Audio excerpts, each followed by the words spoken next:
Welcome guys to your own study channel SD Edwarda. हमने last video lectures में पढ़ा था कि व्हाट इज स्टाफिंग, स्टाफिंग के फीचर क्या थे, स्टाफिंग की इंपॉर्टेंस क्या थी और स्टाफिंग का प्रोसेस क्या था। अब टर्न आता है रिक्रूटमेंट का। तो रिक्रूटमेंट क्या होता है इसके बारे में हम इस वीडियो लेक्चर में जानेंगे और रिक्रूटमेंट की क्या सोर्सेज होती है, हम किन तरीके से रिक्रूटमेंट कर सकते हैं, what are the sources of recruitment, इसके बारे में हम इस वीडियो लेक्चर में स्टडी करेंगे। So guys let's get started.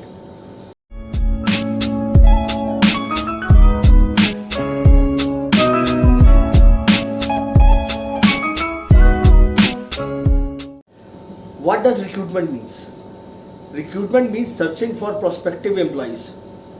Searching prospective employees की सर्च करना and stimulate them and encourage them. उन्हें encourage करना, stimulate करना, provoke करना ताकि वो हमारी organization में apply कर सकें. So recruitment means selecting the searching prospective employees and encouraging them and stimulating them to apply for job in our organization. अब रिक्रूटमेंट दो तरीके से होती है. There are two sources of recruitment. First one is internal sources and next one is external sources. अब internal sources of recruitment में की हम बात करते हैं तो internal sources वो होता है कि हमारे यहाँ कई बार ओवर स्टाफ होता है, तो हम जो जगह खाली होती है उस जो स्टाफ एक्स्ट्रा है उससे फिलअप कर देते हैं. दैट इज, और सर्च भी करते हैं प्रोस्पेक्टिव एम्प्लॉइज का. तो इंटरनली सर्च करते हैं कि किसी बंदे जो उस जॉब पोजीशन के लिए अगर कोई सूट करता है, इंटरनली हमारे पास जो एम्प्लॉइज वर्क कर रहे हैं तो उस पर उन्हें सेट कर दें. तो इंटरनल सोर्सेज ऑफ रिक्रूटमेंट दो तरीके से किए जाते हैं. First one is promotion and second one is transfer. Now come to the point, what is promotion. Promotion का मतलब होता है शिफ्टिंग ऑफ एम्प्लॉइज. प्रमोशन का क्या मतलब होता है? प्रमोट करना किसी को. Shifting of employees from lower level position to higher level position with extra responsibilities and duties. नीचे वाली लेवल पोजीशन से अगर कोई बंदा बहुत अच्छा वर्क कर रहा है तो उसे हम प्रमोट करते हैं. नीचे वाली लेवल वाली पोजीशन से उसे अपर लेवल में अपग्रेड कर देते हैं ताकि इससे उसकी ड्यूटीज भी बढ़ जाती हैं, रिस्पॉन्सिबिलिटीज भी बढ़ जाती हैं और सैलरीज भी बढ़ जाती है, पर सेम डिपार्टमेंट की. फिर अब बात करते हैं हम ट्रांसफर्स की. ट्रांसफर का मतलब होता है shifting of employees from one level, एक लेवल जो पोजीशन की है ठीक उसी लेवल पे किसी दूसरे डिपार्टमेंट में उसे सेट करना. ट्रांसफर कर दूसरे डिपार्टमेंट में उसी दूसरी जगह पे उसे सेट कर देना. फॉर एग्जांपल, अगर कोई बंदा अकाउंट्स डिपार्टमेंट में क्लर्क है और अच्छा वर्क कर रहा है और उसी समय सेल्स डिपार्टमेंट का क्लर्क छोड़ के अगर हम चला जाता है तो हम उस जो अकाउंट्स डिपार्टमेंट में वर्क कर रहा है उसे हम वहाँ से पिक करके दूसरी जगह सेट कर देते हैं. उसकी ड्यूटी सेम रहती है, रिस्पॉन्सिबिलिटी सेम रहती है, उसका कैडर सेम रहता है, उसी पोजीशन में वो वर्क कर रहा है और उसकी सैलरी भी अप्रॉक्सीमेटली सेम ही रहती है, बस डिपार्टमेंट्स बदल जाते हैं. That is called transfer.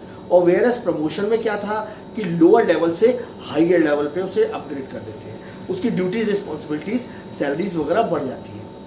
तो ये तो था हमारा इंटरनल सोर्सेज ऑफ रिक्रूटमेंट. अब बात करेंगे हम एक्सटर्नल सोर्सेज ऑफ रिक्रूटमेंट की.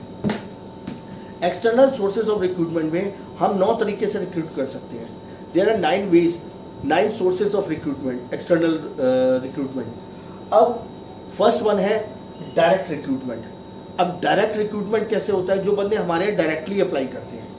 इसके लिए आपने कभी देखा होगा कि आप इंडस्ट्रियल एरिया या फैक्ट्री एरियाज में जहाँ पर फैक्ट्रीज वगैरह लगी हैं वहाँ पर जाके देखोगे तो अक्सर जो फैक्ट्री के जो फैक्ट्री के लोग होते हैं, जो फैक्ट्री की मैनेजमेंट होती है, वो क्या करते हैं, एक नोटिस अपने गेट पे लगा देते हैं कि हमें इतने वर्कर्स की ज़रूरत है. अब जितने भी लोग वहाँ से निकल रहे होते हैं वो उस नोटिस बोर्ड पे उनकी निगाह पड़ती है. वो नोटिस करते हैं कि हाँ, इस फैक्ट्री में इतने वर्कर्स की ज़रूरत है और इस काम के लिए ज़रूरत है. तो जिन्होंने जॉब की जिन्हें ज़रूरत होती है और जो उस तरीके काम कर सकते हैं वो उस फैक्ट्री में अप्लाई कर देते हैं.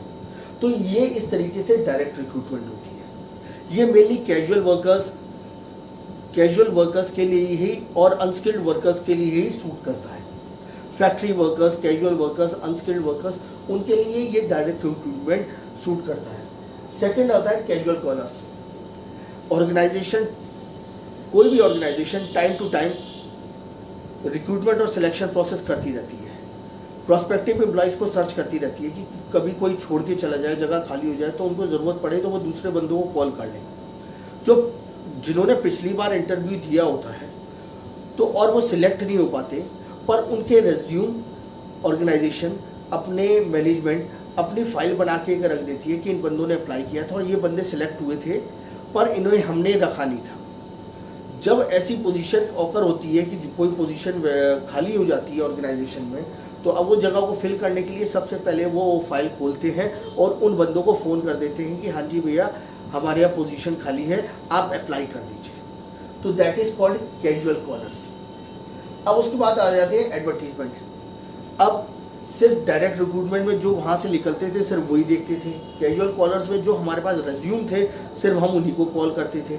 अब एडवर्टीजमेंट में हमने न्यूज़पेपर में, ट्रेड जर्नल्स में, मैगजीन्स में हम एक विज्ञापन दे देते हैं कि हमें इतने इतने बंदों की ज़रूरत है, इतने इतने लोगों की ज़रूरत है और इतनी क्वालिफिकेशन होनी चाहिए, एजुकेशनल बैकग्राउंड उनका ऐसा होना चाहिए और इस जगह के होने चाहिए, जो जो भी उनकी रिक्वायरमेंट होती है उसके अकॉर्डिंग वो एडवर्टीजमेंट दे देते हैं। तो इससे ऑर्गेनाइजेशन को काफ़ी ज़्यादा मात्रा में एप्लीकेशंस मिल जाती हैं, जॉब सीकर्स की एप्लीकेशंस मिल जाती हैं। जो लोग पढ़ते हैं, जो जॉब सीकर्स पढ़ते हैं और अगर उन्हें सूट करता है तो वो अप्लाई करते हैं। तो इससे ऑर्गेनाइजेशन को बहुत ज़्यादा एप्लीकेशंस, जॉब सीकर्स की एप्लीकेशंस मिल जाती हैं।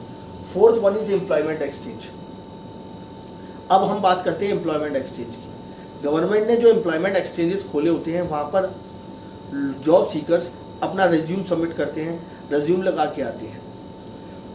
जब ऑर्गेनाइजेशन को लोगों की ज़रूरत पड़ती है, स्टाफ की ज़रूरत पड़ती है, तो वो एक लेटर बना के सीधे एम्प्लॉयमेंट एक्सचेंज में भेज देते हैं। एक रिक्वायरमेंट लिस्ट बना के भेज देते हैं जिसमें लिखा होता है कि हमें इतने प्रकार के बंदे चाहिए, इतने प्रकार का स्टाफ चाहिए, उनकी एजुकेशन, क्वालिफिकेशन, उनकी एबिलिटी, स्किल्स वगैरह इस तरीके की होनी चाहिए। वो सब चीज़ मेंशन करके एम्प्लॉयमेंट एक्सचेंज में भेज देते हैं। एम्प्लॉयमेंट एक्सचेंज के पास जब वो लेटर आता है तो वो पढ़ता है और उनके पास जो कैंडिडेट्स की लिस्ट होती है उसमें से शॉर्ट लिस्ट करके वो सीधे रेफर कर देता है ऑर्गेनाइजेशन को कि हाँ ये बंदे हम भेज रहे हैं एम्प्लॉयमेंट एक्सचेंज के द्वारा। फिर नेक्स्ट आता है प्लेसमेंट एजेंसीज। कई बार ऐसा होता है कि ये जो एम्प्लॉयमेंट एक्सचेंज में अनस्किल्ड वर्कर्स ही ज़्यादातर होते ही हैं। अब बात करते हैं प्लेसमेंट एजेंसीज की। कई बार ऐसा होता है कि ऑर्गेनाइजेशन कुछ कंसल्टेंसी सर्विसेज को, कंसल्टेंसी ऑफिसेस को, जो कंसल्टेंसी वाली फर्म्स होती हैं उनको हायर कर लेते हैं, प्लेसमेंट एजेंसीज को हायर कर लेते हैं और उनको ही काम सौंप देते हैं कि हमारे यहाँ जितने बंदे रखे जाएंगे वो आपकी प्लेसमेंट एजेंसी से या आपकी कंसल्टेंसी फर्म से रखे जाएंगे। तो जब वहाँ पर तो रेगुलरली जॉब सीकर्स अप्लाई करते ही रहते हैं, उनके पास जितने बंदे, और ये ऑर्गेनाइजेशन अपनी लिस्ट भेज देती है। जब ज़रूरत पड़ती है तो ऑर्गेनाइजेशन अपनी एक लिस्ट भेज देती है पूरा परफॉर्मा में कि हाँ हमें इतने बंदे चाहिए, इतनी एजुकेशन क्वालिफिकेशन वाले चाहिए, इस बैकग्राउंड के चाहिए, तो वो भेज देते हैं कंसल्टेंसी के पास। अब कंसल्टेंसी के पास जो बंदे आ रहे होते हैं वो शॉर्टलिस्ट करते हैं और उन बंदों को आगे फॉरवर्ड वो सीधे HR डिपार्टमेंट जो ऑर्गेनाइजेशन का है उसको रेफर कर देते हैं। वो फाइनली सिलेक्ट कर, उसमें से शॉर्टलिस्ट करके सिर्फ बंदे सिलेक्ट हो जाते हैं। नेक्स्ट वन है कैंपस रिक्रूटमेंट। कई बार कॉलेजेस होते हैं, जो अच्छे कॉलेजेस होते हैं वहाँ पर कंपनीज खुद जाके कैंपस रिक्रूटमेंट करवाती है। वहाँ से जो स्टूडेंट्स पढ़ रहे होते हैं वो उनकी एप्लीकेशंस, जो स्टूडेंट्स पढ़े होते हैं उनकी एप्लीकेशंस कंपनीज के पास आ जाती है और कंपनी फिर उन बंदों के इंटरव्यू ले लेती है वहीं कैंपस के अंदर ही और उनको वहीं पे नौकरी प्रोवाइड करा देती है। क्योंकि मेनली ये IIT में और स्टूडेंट्स ऑफ IIM में जहाँ बड़े बड़े कॉलेजेस हैं वहाँ पर कंपनीज खुद जाकर इंटरव्यू ले लेती हैं और बच्चों का शॉर्टलिस्ट करके उन्हें नौकरी प्रोवाइड करा देती है। फिर उसके बाद आता है रिकमेंडेशन ऑफ एम्प्लॉइज। रिकमेंडेशन, जब जॉब पोजीशन खाली होती है तो ऑर्गेनाइजेशन जो ओनर होता है या मैनेजर्स होते हैं, जो टॉप लेवल्स होते हैं, वो अपने एम्प्लॉय से पूछते हैं अगर आपके कनेक्शन में कोई बंदा है आपका रिलेटिव हो या आपके मिलने वाला हो, इस पोजीशन अगर ऐसा है, इस स्किल वाला है और उसका एजुकेशनल बैकग्राउंड ऐसा है और इतना एक्सपीरियंस है, तो क्या इस पोजीशन में वर्क कर सकता है। जब दूसरी फर्म में वर्क कर रहा है तो उसे आप अपनी फर्म में लाइए और बैठ के बात कर लेते हैं, जो सैलरी होगी वो सेट कर दी जाएगी। तो इस तरीके से रिकमेंडेशन ऑफ एम्प्लॉयज में आ जाते हैं। अब बात आ जाता है लेबर कॉन्ट्रैक्टर्स। कई बार ऐसा होता है जो अनस्किल्ड वर्कर्स होता है, लेबर्स होता है, इस तरीके इस प्रोसेस में क्या होता है कि अनस्किल्ड वर्कर्स अब हमें बल्क में चाहिए। जो लेबर कॉन्ट्रैक्टर होता है वो मीडिएटर का काम करता है ऑर्गेनाइजेशन और लेबर्स के बीच में। जो कैजुअल लेबर्स होते हैं, अनस्किल्ड वर्कर्स होते हैं, अब उन्हें बल्क में चाहिए तो एक मीडिएटर का काम करता है। इसके लिए वो अपनी कमीशन भी चार्ज करता है, लेबर से भी चार्ज करता है और ऑर्गेनाइजेशन भी चार्ज करता है और एक कॉन्ट्रैक्ट साइन कर लेता है कि मैं इतने लेबर ऑर्गेनाइजेशन को प्रोवाइड कराऊंगा। फिर उसके बाद हो जाता है वेब पब्लिशिंग, जो आजकल सबसे लेटेस्ट है।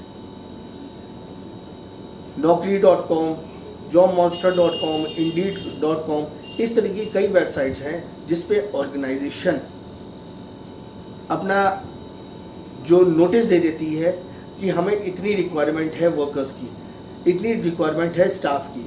और ये एक ऐसा प्लेटफॉर्म है जहां जॉब सीकर्स भी अपना रिज्यूम पहले से लगा के रखते हैं। जॉब सीकर्स उस वेबसाइट्स में जाते हैं और अपनी रिक्वायरमेंट के हिसाब से कंपनीज में देखते हैं कि हमारे मतलब की नौकरी है या नहीं है।